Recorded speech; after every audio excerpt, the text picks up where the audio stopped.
सुप्रभात छात्रों, स्वागत है आपका होली हार्ट विद्यालय की हिंदी कक्षा में। प्यारे छात्रों, इन चित्रों को ध्यान से देखो।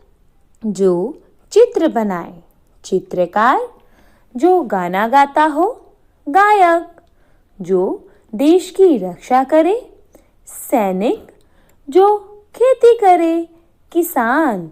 तो बेटा, इसमें आपने जाना कि अनेक शब्दों के स्थान पर एक शब्द का प्रयोग भी हो सकता है।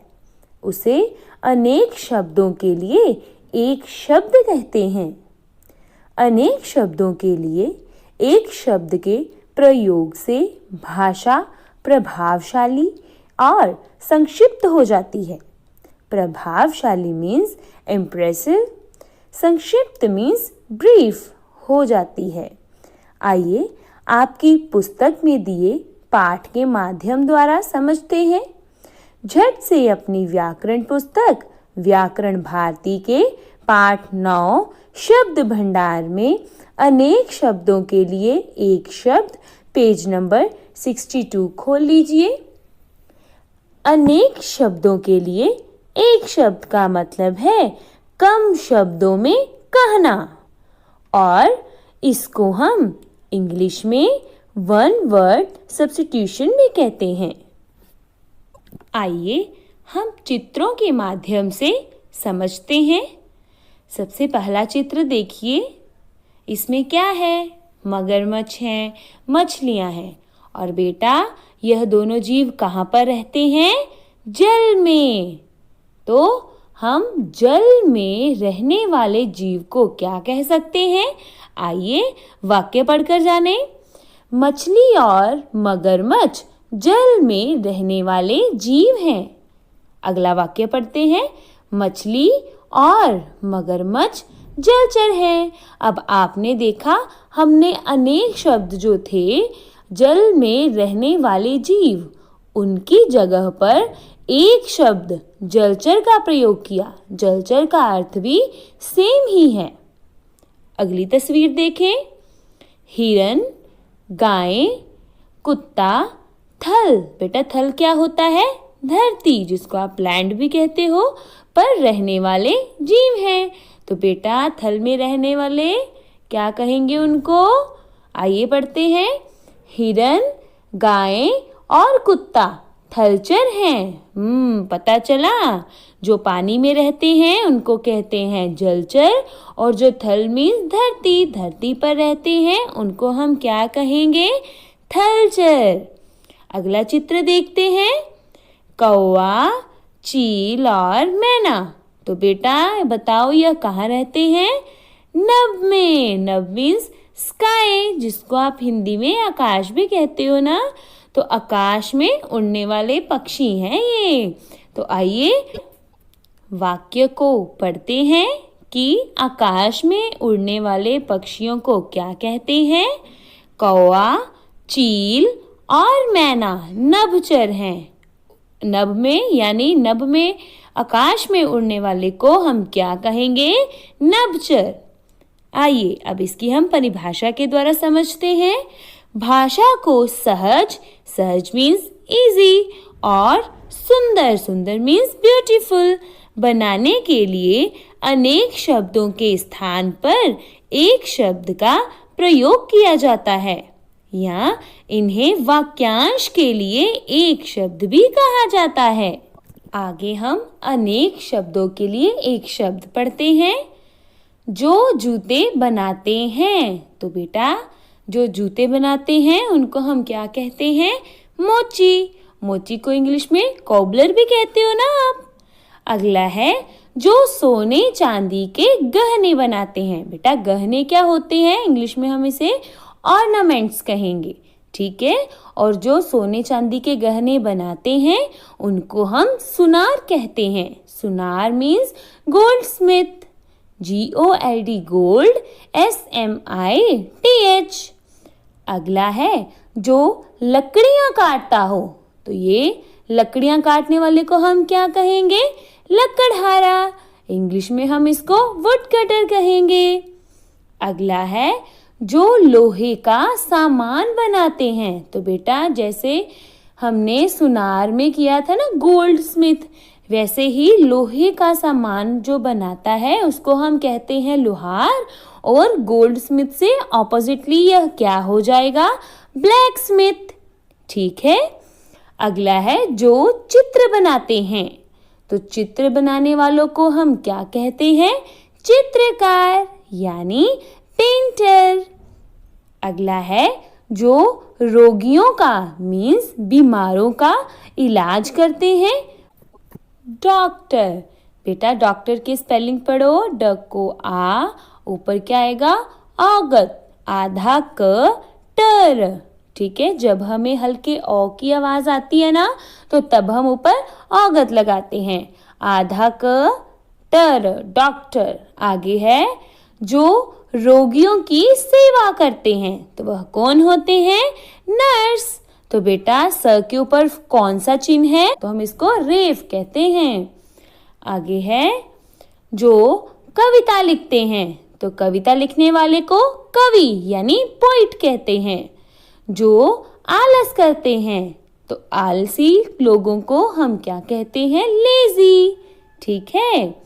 जो एक ही कक्षा में पढ़ते हैं, तो साथ पढ़ने वाले सहपाठी, जिसको आप इंग्लिश में क्लासमेट कहते हो। आगे है शहर में रहने वाला, शहर में रहने वाला अर्थात शहरी। और अगर इसके ऑपोजिटली आ जाएगा गांव में रहने वाला, तब आप क्या लिखोगे, ग्रामीण मीन्स विलेजर। आगे है जो शाक सब्जी खाता हो। बेटा शाक सब्जी को खाने वाले को हम क्या कहेंगे, शाकाहारी मीन्स वेजिटेरियन, VEGETARIAN, वेजिटेरियन।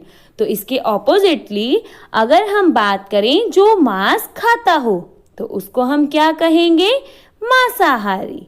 तो हमने वेजिटेरियन के आगे क्या लिख देना है, नॉन, तो वो बन जाएगा नॉन वेजिटेरियन, जिसको हम हिंदी में मांसाहारी कहेंगे। अगला है जो अपने देश का हो, मीन्स अपने देश में रहता हो या अपने देश का हो, उसको हम कहेंगे स्वदेशी।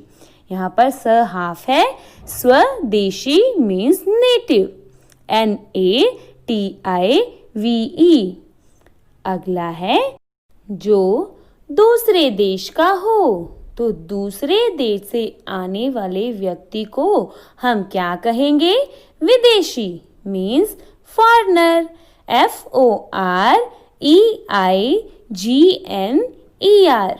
अगला है जो बहुत कीमती हो, कीमती मीन्स मूल्यवान या कॉस्टली, तो उसको हम हिंदी में कहेंगे बहुमूल्य, इंग्लिश में कहेंगे प्रीशियस, PRECIOUS। अगला है जो सप्ताह में, सप्ताह क्या होता है, वीक, तो सप्ताह में एक बार होता हो उसे हम क्या कहेंगे, साप्ताहिक, साप्ताहिक मीन्स वीकली। अगला है जो महीने में एक बार हो, पहले तो हमने जाना जो सप्ताह में एक बार हो, अब हम जानेंगे माह यानी मास में एक बार होने वाला, उसको हम कहेंगे मासिक means monthly, MONTH month, LY। अगला है 15 दिन में एक बार हो, उसे क्या कहेंगे, आइए पढ़कर जानते हैं। जो 15, बेटा 15 पे प के ऊपर अनुस्वार, द के पैर में पदेन है, उसके बाद ह, 15 दिन में एक बार हो, तो उसको हम क्या कहेंगे, पाक्षिक, प को आ, क्ष को छोटी ई क, पाक्षिक मीन्स फोर्टनाइट, FORTNIGHT। आगे है जिसके मन में दया हो, उसको हम क्या कहेंगे, दयालु मीन्स काइंड, KIND। जिसके आने की तिथि, तिथि क्या होती है बेटा? डेट। तो स्पेलिंग देखो, त को छोटी ई, थ को छोटी ई, तिथि निश्चित ना हो, यानी जिसके आने का कोई समय ना हो, वो जब मर्जी आ जाते हैं, उनको हम क्या कहते हैं? अतिथि, जिसको हम इंग्लिश में कहेंगे गेस्ट, GUEST। आगे है जहाँ पढ़ने जाते हैं, तो आप पढ़ने कहाँ पर आते हो? विद्यालय में। स्पेलिंग पढ़िए, व को छोटी ई, द के पैर में हलंत, य को आ, ल य। विद्यालय मीन्स स्कूल। अगला है जहाँ पुस्तकें रखी जाती हैं, तो बेटा पुस्तक एक, पुस्तकें ज्यादा, और उसके पीछे हमने क्या लगाया? अनुस्वार। तो जहाँ पर पुस्तकें रखी जाती हैं उसको हम क्या कहते हैं? पुस्तकालय। पुस्तकालय मीन्स लाइब्रेरी, LIBRARY। अगला है जहाँ भोजन पकाया जाता है, तो आपकी मदर कहाँ पर खाना बनाती हैं? रसोई घर में, तो इसको आप इंग्लिश में किचन कहते हो। अगला है जहाँ औषधियाँ, बेटा वह क्या होती हैं? मेडिसिन्स। स्पेलिंग देखिए, बड़ा औ, श षटकोण वाला, ध को छोटी ई, य को आ, ऊपर चंद्र बिंदु। औषधियाँ आगे है मिलती है, तो जहाँ पर औषधियाँ मिलती हैं उसके हम क्या कहेंगे? औषधालय। ठीक है, जिसको आप इंग्लिश में कहेंगे डिस्पेंसरी, DISPENSARY। प्यारे छात्रों, मैंने आपको अनेक शब्दों के लिए एक शब्द डिस्कस करवा दिए हैं। आप इनकी दोहराई करना। हमारा आज का सेशन यहीं पर खत्म होता है। हम अगले सेशन में फिर मिलेंगे। तब तक के लिए गुड बाय।